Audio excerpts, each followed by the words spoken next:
Welcome to the Meteorology Matters podcast. And wow, what an absolutely scorching topic we have today. Quite literally, we're talking about a truly historic moment, something that happened just yesterday, Sunday, July 27, 2025, down in Tampa, Florida.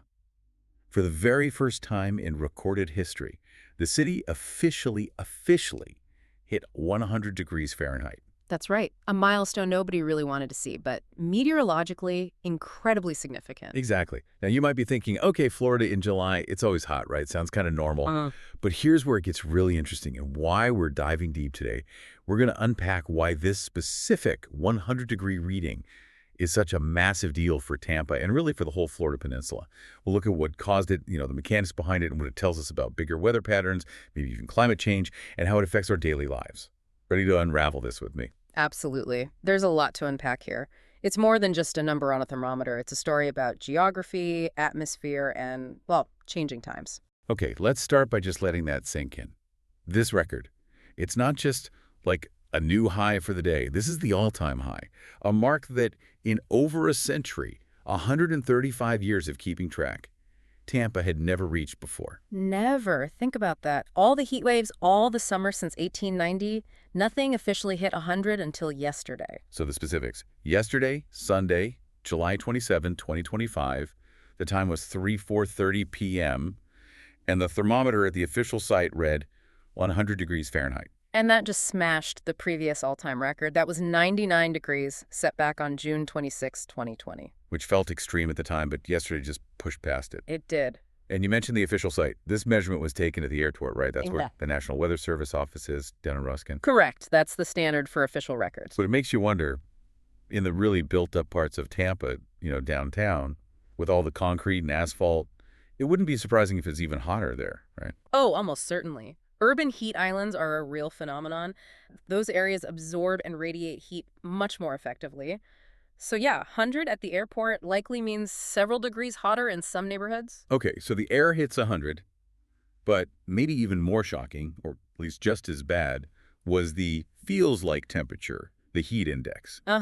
That's where the humidity really kicks in. When that 100-degree air temperature was recorded, what did it feel like? An oppressive 115 degrees Fahrenheit. That's the heat index reading. 115, that's dangerous territory. Absolutely dangerous. That combination of extreme heat and high humidity makes it incredibly difficult for the human body to cool itself down. It's a serious health risk. It really puts the 100-degree number in perspective. It's bad, but the 115 feels like is brutal. It really is. And what's fascinating, or maybe concerning, is that Tampa wasn't entirely alone in this extreme heat yesterday, even if its 100-degree mark stole the headlines. Oh, really? What else was happening? Well, if you look a bit further south, Fort Myers tied its daily record high. It hit 97 degrees Fahrenheit yesterday. Okay, tied its daily record. And Naples, just a bit south of Fort Myers, actually set a new daily record high with 98 degrees. 98. So the heat was widespread across that part of Florida. Definitely. It points to a larger atmospheric pattern setting up shop over the region, really conducive to these very high temperatures. And, to put Tampa's 100 degrees into even more context, let's compare it to some other Florida records. Okay. The hottest ever recorded in Fort Myers, for instance, was actually 103 degrees. Wow, 103. Yeah, but that was way back, June 16th and 17th, 1981, 2 days in a row. And even with that record, Fort Myers has only hit 100 degrees or more on just 12 days total since their record started in 1902. Only 12 days above 100 in over 120 years. That's surprisingly rare. It is for that coastal area, yeah. Yeah. Now, the absolute hottest temperature anywhere in Florida, the state record. Where was that? Up north somewhere. Exactly. Monticello, which is east of Tallahassee, up in the Panhandle area, they hit a staggering 109 degrees back on June 29th, 1931. 109. Okay, so clearly other parts of Florida have been hotter than 100. They have. Which brings us back to that central question. Why is Tampa hitting 100 degrees such a big deal? Why is it a first in 135 years when other places, even other places in Florida, have seen higher? It feels a bit counterintuitive. It does, doesn't it? Because we all think Florida, July, it must hit 100 all the time. But for Tampa and much of the peninsula, it's remarkably rare. So what's the secret?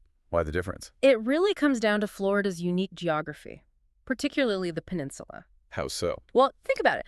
The Florida Peninsula is, relatively speaking, quite narrow. Almost anywhere you are, you're not that far from a huge body of water, either the Atlantic Ocean on the east or the Gulf of Mexico on the west. Right, surrounded by water. Exactly. And that proximity, especially to the Gulf for Tampa Bay, has a massive moderating influence on the local weather and climate. It's probably the single biggest factor keeping temperatures from routinely soaring into the triple digits. Okay, how does the water do that? Just by being cooler? Pretty much, yeah. Water has a much, much higher heat capacity than land. Heat capacity. Meaning it takes a lot more energy to heat water up, and it also cools down much more slowly than land does. Think about a beach day in, say, May. Okay. You walk on the sand, right? And it's scorching hot, burns your feet. Definitely. But then you step into the ocean water just feet away, and it's still really cool, maybe even cold. Yeah, always takes a minute to get used to it. Right. That's heat capacity in action. The land heats up fast, the water heats up slow, and because of that, coastal locations generally have smaller temperature ranges. They don't get as blazing hot or as bitterly cold as inland areas typically do. I see. So the Gulf acts like a giant temperature regulator for Tampa. Precisely. Yeah. And this leads to one of the most important weather features in Florida, the sea breeze. Ah, the afternoon sea breeze. Savior of many a hot day. Absolutely. Here's how it works. During the day, the land heats up faster than the Gulf. The air over the land gets hot, expands, becomes less dense, and starts to rise.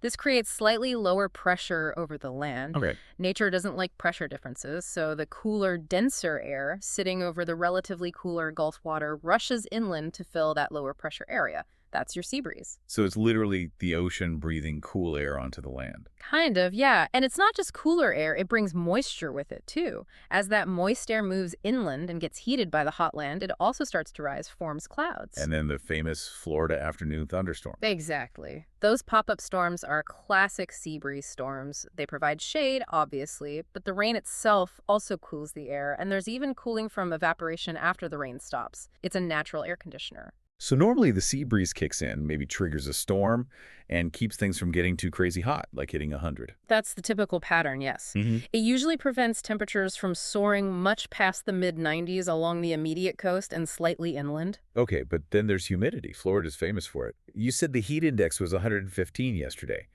Doesn't the humidity make the air temperature hotter too? This is where it gets interesting and a bit counterintuitive, like you said earlier. While humidity absolutely makes it feel much hotter, that's the heat index, how our bodies perceive the heat and struggle to cool via sweat. Right. The humidity itself actually tends to suppress the actual air temperature a bit. Really? How? Well, think of it this way.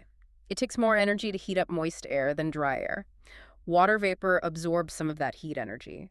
Plus, all that moisture in the air is fuel for cloud development and those cooling thunderstorms we just talked about. Huh.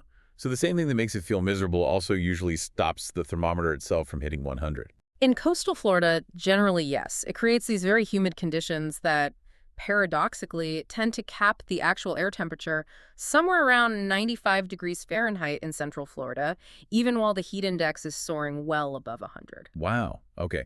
There was a quote from meteorologist Marshall Shepard you mentioned. Yeah, he put it really well. He said, essentially, Central Florida always feels hot in July, and it is, but it has never hit an official air temperature recorded in triple digits. The average high is in the low 90s.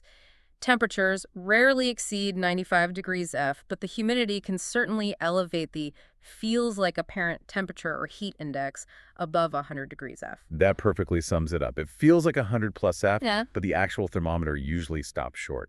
Until yesterday. Until yesterday. Yesterday, something broke that usual pattern. Something overwhelmed those natural moderating forces. Which leads us to the big question. What was that something? What caused this specific event? I've heard the term heat dome thrown around a lot in the news. Is that what happened? That's the term the public often hears, yeah. And it paints a decent picture, but meteorologists, like Marshall Shepard again, often prefer to describe it using the underlying physics. Okay, so what's the physics behind it? What is a heat dome, meteorologically speaking? Shepard describes it as an extensive area of high pressure and warm temperatures. It's basically a big, strong ridge of high pressure in the upper atmosphere that settles over an area. High pressure. Okay. Doesn't high pressure usually mean nice weather? Sunny skies. It often does mean sunny skies, yes, but in the summer, under a strong high like this, it means something else too. sinking air. Sinking air. Yeah, within a high-pressure system, the air aloft slowly sinks towards the ground. It subsides.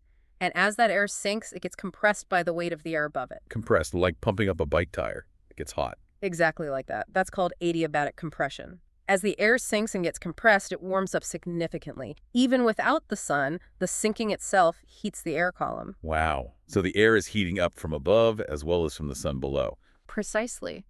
And crucially, this sinking air does something else.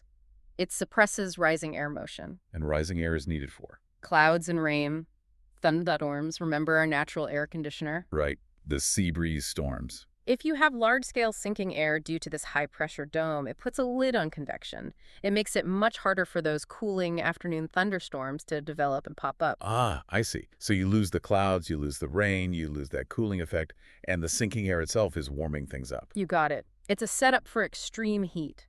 Less cloud cover means more direct sunshine hitting the ground, heating it intensely. The sinking air warms the atmosphere, and without the usual storms to provide relief, the heat just builds and builds. And this heat dome, this area of high pressure, where did it come from and how long is it sticking around? Well, this particular massive dome of high pressure shifted into the southeast U.S. recently. It's been responsible for potentially record-breaking, historically hot conditions across a pretty wide area, not just Florida. Right, you mentioned Naples and Fort Myers also had records. Exactly.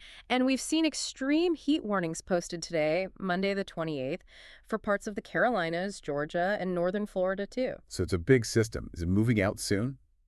Unfortunately, not immediately. These dangerous conditions are expected to stick around across many of these areas for several more days. The high pressure is pretty stubborn.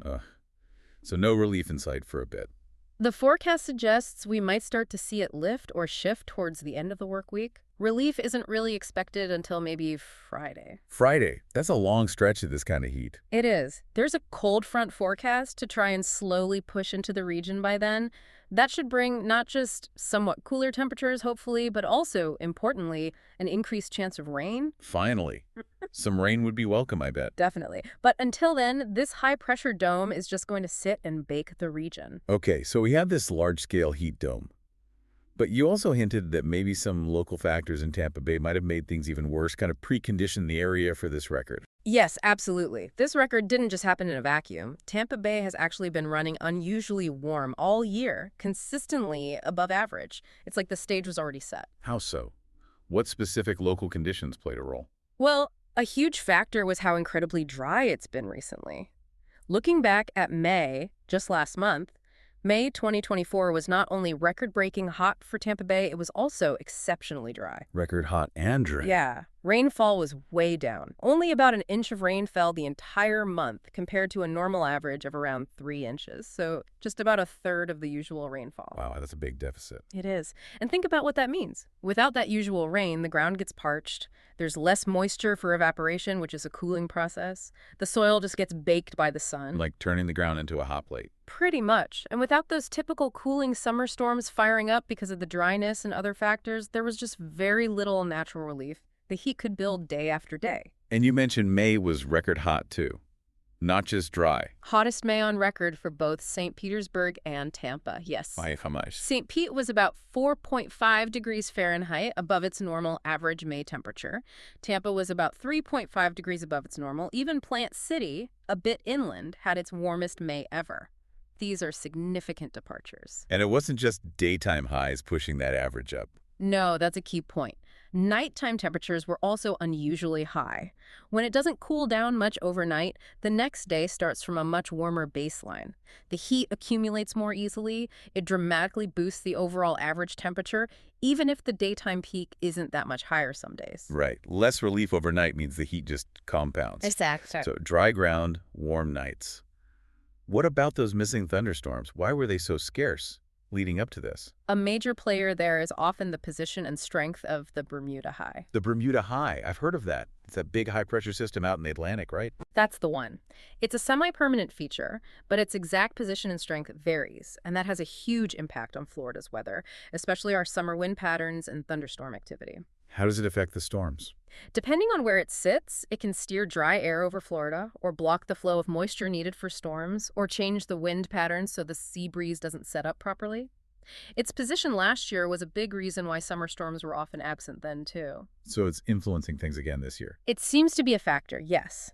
Even though the official rainy season started back on May 25th, all the ingredients need to align just right.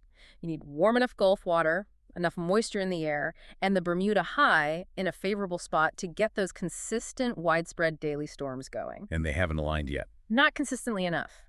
This week's forecast, even now, only shows about a 40% chance of rain each day. That's okay, but it's not the kind of widespread soaking rain and cloud cover you need to really knock back this kind of extreme heat. 40% chance means 60% chance it stays dry and sunny. Right, and that just allows the sun to keep baking the already dry land, perpetuating the heat cycle. Man, it sounds like a perfect storm. Or rather, a perfect lack of storms. Setting up this record heat. It really was a confluence of factors, large scale and local. Okay, we've talked about the air, the land being dry. What about the water itself? You mentioned the Gulf's influence. Has that been warming up too? Oh, absolutely. That's another critical piece of the puzzle. It's not just the air. The water around Florida, especially the Gulf of Mexico, is exceptionally warm right now. How warm are we talking? Back in May, we were already seeing water temperatures near the coast, from the beaches into Tampa Bay itself, topping 90 degrees Fahrenheit. 90 degrees. For the water temp. In May. Yes. Clearwater Beach hit 90.7 on May 29th. Near Port Manatee in southern Tampa Bay, it reached 91.2 degrees that same day. Wow. How does that compare to normal, or even last year? Significantly hotter. Those readings were several degrees warmer than the same time last year. For example, Clearwater Beach was around 84 degrees that same week in 2023, so a big jump. A 7-degree difference in water temp, that's huge. It is, and maybe even more important than the surface temperature is the ocean heat content. Ocean heat content. Okay, what's that? That measures the total amount of heat stored in the upper layer of the ocean, not just the very surface skin temperature, but down deeper. It's a better indicator of the total energy available in the water. And how's that looking? As of mid-May, the Gulf's ocean heat content was the highest it's been for that time of year since they started keeping detailed records over a decade ago. The highest ever recorded for mid-May. Correct. There's an enormous amount of heat energy stored in the Gulf right now. What's putting all that heat there? Well, part of it is the general warming trend, but recently there's been a specific feature, an ocean eddy. Think of it like a big swirling current of water. This eddy has basically siphoned a patch of unusually hot water into the eastern Gulf. Like a warm whirlpool. Sort of, yeah. And while shallow water heat can fuel rapid intensification of storms, like we saw with Hurricane Idalia last year, these deep pools of very warm water from eddies provide a more sustained, powerful fuel source for any storm that might track over them. So more fuel for potential hurricanes later in the season. That's certainly a concern, yes. And for the daily weather, remember, we need the offshore water to get to about 82 degrees for those reliable summer rain patterns. Yeah. It's pretty much there now, indicating conditions are becoming more favorable for rain. But it also means the water is very warm overall. And is more warm water coming? It looks like it. Projections show that record hot water from the Atlantic is expected to sweep into the Gulf in the coming weeks, which will likely further warm the Gulf's surface. So the Gulf is already super warm, and it might get warmer still. Yeah. How does that directly contribute to the heat on land, like Tampa's 100 degrees, besides just maybe weakening the sea breeze a bit? Well, some of it is just direct heating. A lot of the really warm nearshore water we're seeing right now could simply be because it's been so dry and sunny lately. With fewer clouds and less rain, the sun just gets to, well, as one expert put it, the ocean just gets to cook. The ocean gets to cook. That's a vivid image. Isn't it? So you have this feedback loop. Hot, dry air allows the sun to bake the land and the water.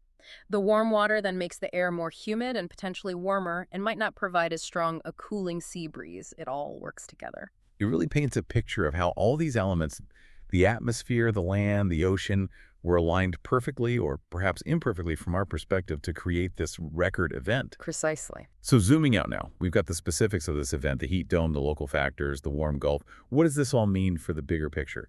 Is yesterday's 100-degree record in Tampa just, a freak occurrence, an anomaly? Or is this a sign of something bigger, a part of that larger trend of increasing temperatures we hear about? That's the million-dollar question, isn't it? And I think the overwhelming scientific consensus points towards the latter. This isn't just a random blip. It fits into a much broader pattern. Okay. Knowledge is most valuable when we understand it and apply it. And understanding these long-term trends is critical. Jen Brady, who's a senior data analyst at Climate Central, put it very plainly. Overall, it's getting hotter everywhere around the planet. Everywhere. Everywhere. She added, last year we had a record year in the U.S. The globe has been setting record after record after record, year after year after year, and the state of Florida has been among the hot spots within the U.S. as we're setting these records consistently. Record after record. That doesn't sound like random chance. Not at all. And the National Oceanic and Atmospheric Administration, NOAA, confirmed that last year the U.S. average temperature was 3.5 degrees Fahrenheit above the 20th century average. That made it the nation's warmest year in their entire 130-year climate record. Warmest year on record for the U.S. Wow. And Florida's a hotspot within that. Yes. If you look specifically at Florida, the peninsula has warmed by more than 1 degree Fahrenheit just over the last century. Okay, 1 degree. Sometimes that doesn't sound like a lot to people. It might not sound like much, but its impact is huge. Consider June temperatures. Over the past decade, Florida's average June temp has been 81.5 degrees. The average since 1895 is 79.9. So a degree and a half warmer on average just in the last 10 years compared to the long term. And compared to, say, 50 years ago. 50 years ago, Florida's average June temperature was a full 2 degrees cooler than it is today. 2 degrees cooler, that's significant. It really is. And this past June 2025, was the 12th hottest June on record for Florida. June 2024 was the 3rd hottest. You see the trend. Yeah, it's consistently pushing warmer.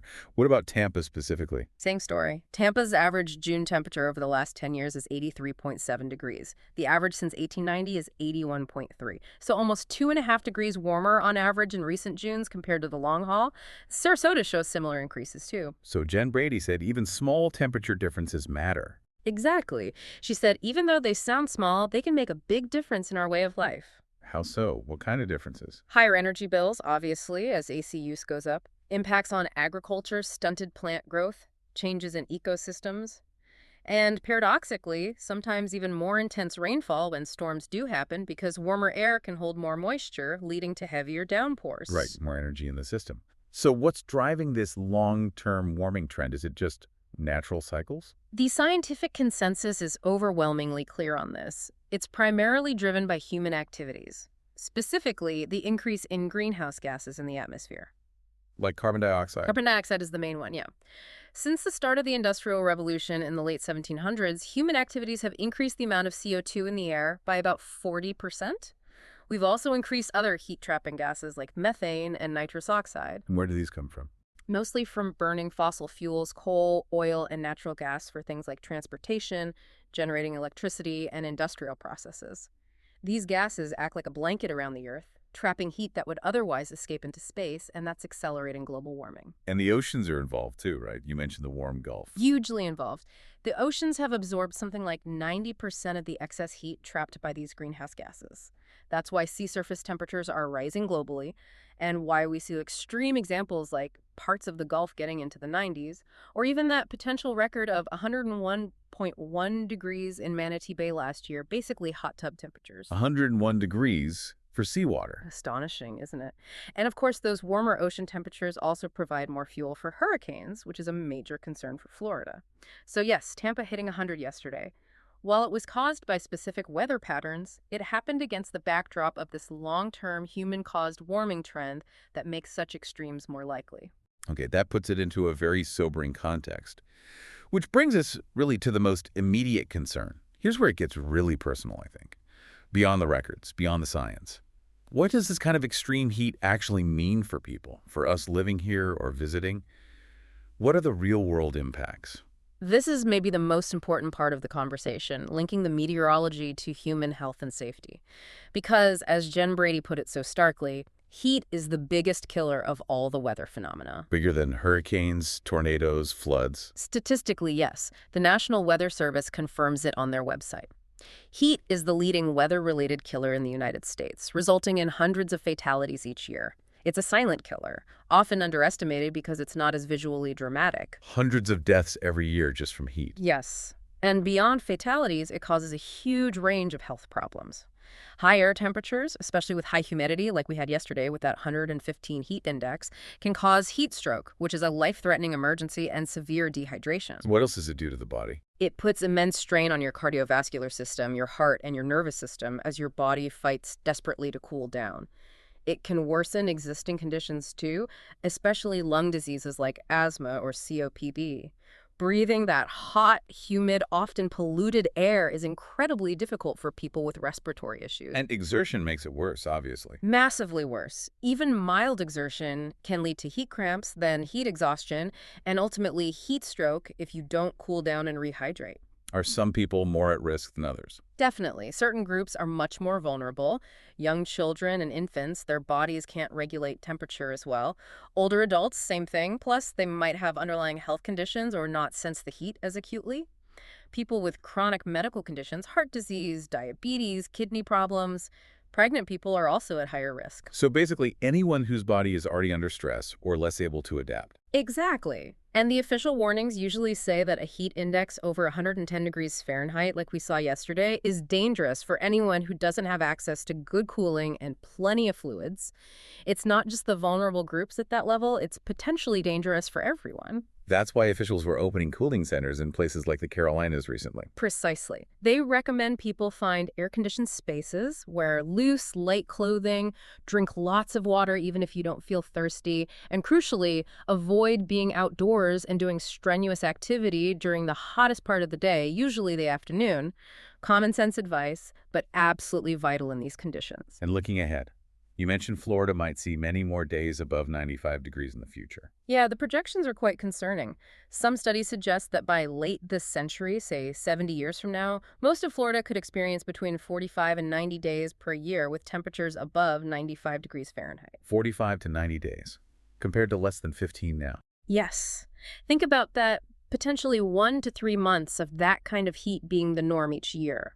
And with the humidity staying high, or even increasing, the heat index during those periods would be consistently dangerous, significantly impacting health and daily life. That's hard to even imagine, a whole season of dangerous heat. It's a potential future we need to prepare for, and there's one more health aspect too.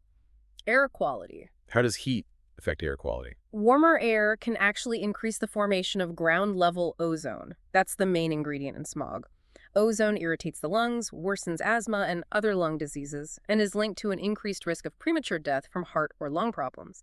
So hotter days often mean dirtier air, especially in cities. So it's a double whammy, the heat itself, plus potentially worse air to breathe. Exactly. The impacts are interconnected and touch on many aspects of our health and well-being. Wow. Okay, we have covered a lot of ground today.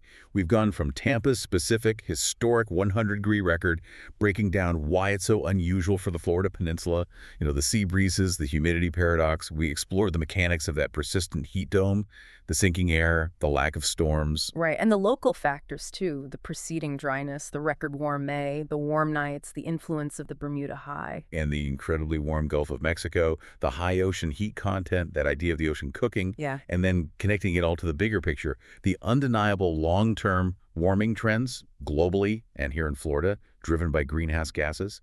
And finally, the very real, very serious impacts on human health and daily life. It's all linked. It really is. This historic temperature yesterday and that brutal heat index, it just hammers home how much our weather is changing, how these extremes are becoming, well, less extreme and more frequent. It really makes you wonder, as we face a future where maybe old benchmarks don't apply, what does normal even mean anymore for a Florida summer? How do we adapt to what Marshall Shepard called not your grandmother's heat? Yeah. That's quite a thought to grapple with. It is. And the key takeaway, I think, is that staying informed, understanding these changes is absolutely vital. It's not just interesting. It's crucial for our safety, for our communities.